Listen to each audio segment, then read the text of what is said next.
আসসালামু আলাইকুম। আমি ইসরাফিল খান বেসিক ইনফো জোনের পক্ষ থেকে আপনাদের সকলকে শুভেচ্ছা জানাচ্ছি। আজ আমরা দেখব মাইক্রোসফট ওয়ার্ডের মধ্যে কিভাবে আমরা নাম্বারিং ব্যবহার করতে পারি। নাম্বারিং বলতে এখানে আপনারা যে অংশটুকু দেখছেন প্রথমটা হচ্ছে বুলেট, এটা গত টিউটোরিয়ালে দেখানো হয়েছে। আজকে আমরা দেখব নাম্বারিং। নাম্বারিং বলতে হচ্ছে আমরা কিভাবে আমাদের নাম অথবা কোনো ওয়ার্ড অথবা কোনো লেখার আগে কিভাবে সংখ্যা নিয়ে আসতে পারি। এটা কেউ সরাসরি নাম্বার থেকে ব্যবহার করে অথবা কেউ হাতে লিখে, যেমন 1 লিখে, 2 লিখে, 3 লিখে কেউ লিখে নেয়, কেউ অথবা সরাসরি নাম্বারিং থেকে ব্যবহার করে। তো আমরা মাইক্রোসফট ওয়ার্ডের মধ্যে যাই। মাইক্রোসফট ওয়ার্ডের মধ্যে আপনাদেরকে সহজে বোঝানোর জন্য আমি এখানে কিছু একটা লিখে নিচ্ছি, A B C D F।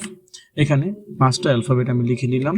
এবার আমি যদি নাম্বারিং ব্যবহার করতে চাই তাহলে আমাকে সবগুলো সিলেক্ট করে নিতে হবে। আপনি যদি সবগুলোর উপরে নাম্বারিং ব্যবহার করতে চান তাহলে সবগুলো সিলেক্ট করে নেবেন, আর যদি একটার উপরে নাম্বারিং ব্যবহার করতে চান তাহলে ওই একটার পূর্বে কার্সরটা রাখার চেষ্টা করবেন। যেমন ধরুন আমি শুধু বিতে নাম্বারিংটা ব্যবহার করতে চাই, কি করব, বির আগে কার্সরটা রাখবো, রাখার পরে এখান থেকে আমি নাম্বারিং ক্লিক করলে যে এখানে চলে আসলো 1, কিন্তু আমি চাচ্ছি যে সবগুলোর উপরে নাম্বারটা নিয়ে আসতে। কন্ট্রোল এতে অল সিলেক্ট করলাম। সিলেক্ট করার পরে আমরা এখান থেকে অ্যারো চিহ্নতে ক্লিক করি। অ্যারো চিহ্নতে ক্লিক করার পরে এখানে দেখবেন বিভিন্ন ফরম্যাট দেওয়া আছে। আপনি চাইলে 1 2 3 ব্যবহার করতে পারেন, 210 211 212 এগুলো ব্যবহার করতে পারেন, রোমান সংখ্যা ব্যবহার করতে পারেন, বড় হাতের ABC, ছোট হাতের ABC এগুলো ব্যবহার করতে পারেন। আমি এখান থেকে ধরুন 1 2 3 ব্যবহার করলাম, এই যে 1 2 3, তাহলে আমার এখানে অটোমেটিক্যালি 1 2 3 4 5 পর্যন্ত চলে আসলো। এবার আমি যদি এরপর আরও কোনো কিছু লিখি, কিবোর্ড থেকে আমি এন্টার যখন ক্লিক করব সাথে সাথে নিজে থেকে হচ্ছে আপনার সংখ্যাগুলো চলে আসবে, নিজে থেকে সবগুলো সংখ্যা চলে আসবে। এইবার আমাদের কাজ হচ্ছে এই নাম্বারিংগুলো আমরা কিভাবে পরিবর্তন করতে পারি। আমরা আবার সম্পূর্ণটা সিলেক্ট করে নিই। কন্ট্রোল এতে অল সিলেক্ট করার পর এখান থেকে আমরা অ্যারো চিহ্নতে ক্লিক করব। ক্লিক করার পর এখান থেকে যদি আমি এই যে এটাতে ক্লিক করি, ABCতে যদি আমি ক্লিক করি তাহলে কি হবে, সবগুলো অটোমেটিক নাম্বারিং হয়ে যাবে। এখানে যে ABCD গুলো দেখতে পাচ্ছেন এগুলো কিন্তু আমার লেখা না, এগুলো হচ্ছে নাম্বারিং, মানে পূর্বে ছিল হচ্ছে আপনার 1 2 3, এখন সেগুলোকে আমি পরিবর্তন করে ABC ফরম্যাটে নিয়ে আসলাম। এবার এটা চাইলে আমি কি করতে পারি, রোমান সংখ্যা নিয়ে আসতে পারি। আমার আবার এটাকে 1 2 3 নিয়ে যাই। 1 2 3 নিলাম, নেওয়ার পরে এখানে আমরা দেখতে পাচ্ছি চেঞ্জ লিস্ট লেভেল। আপনি যদি এখান থেকে লিস্ট পরিবর্তন করতে চান তাহলে কি করতে পারেন, এখান থেকে যদি আমি এটা ক্লিক করি তাহলে কি হবে, এরকমটা পরিবর্তন হবে। এরকমটা পরিবর্তন হলে আমরা এখানে কি করতে পারি, এরকমটা যদি হয় তাহলে আমি যে লেখাটা লিখলাম এই যে বির আগে আমি কার্সর রাখবো, রাখার পরে কিবোর্ড থেকে ট্যাব বাটন যদি ক্লিক করি একটা করে আমার নাম্বারিং পরিবর্তন হবে। এখানে আমি দুইটা ক্লিক করলাম, একটা ক্লিক করলাম। আমি এবার সির প্রথম অংশ ক্লিক করি, এবার উপরে যদি আমি একটা ক্লিক করি এখানে ক্লিক করবো হচ্ছে 2টা, তারপরে ডি যেটা আছে এখানে ক্লিক করবো হচ্ছে 3টা, 1 2 3, এরপরে যেটা আছে এটাতে ক্লিক করবো 4টা।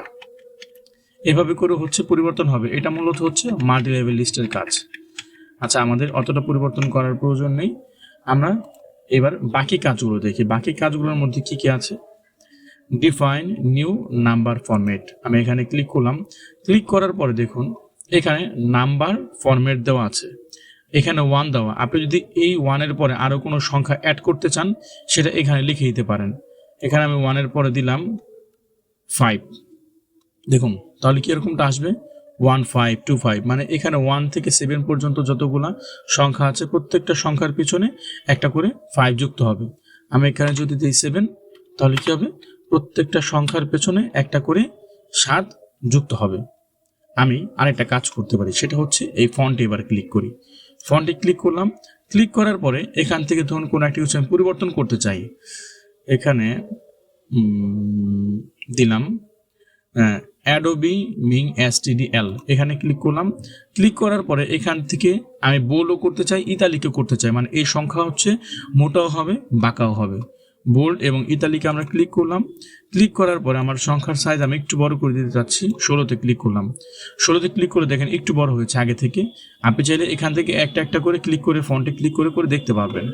আমি এখান থেকে অ্যাডোবি সঙ্গে ক্লিক করলাম, এটাতে ক্লিক করলাম, দেখতে পাচ্ছেন যে একটু একটু করে পরিবর্তন হচ্ছে। আচ্ছা, এবার আমরা এখান থেকে যদি ওকেতে চাপ দিই, চাপ দেওয়ার পরে আবার ওকেতে যদি ক্লিক করি তাহলে কি হবে, আমাদের লেখার সাইজটা একটু বড় হবে, বোল্ড হবে এবং ইতালিক হবে। মূলত এই নাম্বারিং এর কাজ হচ্ছে এইটাই। এটা দিয়ে আমরা আমাদের লেখার পূর্বে বিভিন্ন সংখ্যা যুক্ত করে আমাদের কাজগুলোকে আরো আকর্ষণীয় এবং আরো সহজ করে তুলতে পারি। আমাদের আজকের টিউটোরিয়ালটি এই পর্যন্তই। সকলে ভালো থাকবেন, সুস্থ থাকবেন। আল্লাহ হাফেজ। আসসালামু আলাইকুম।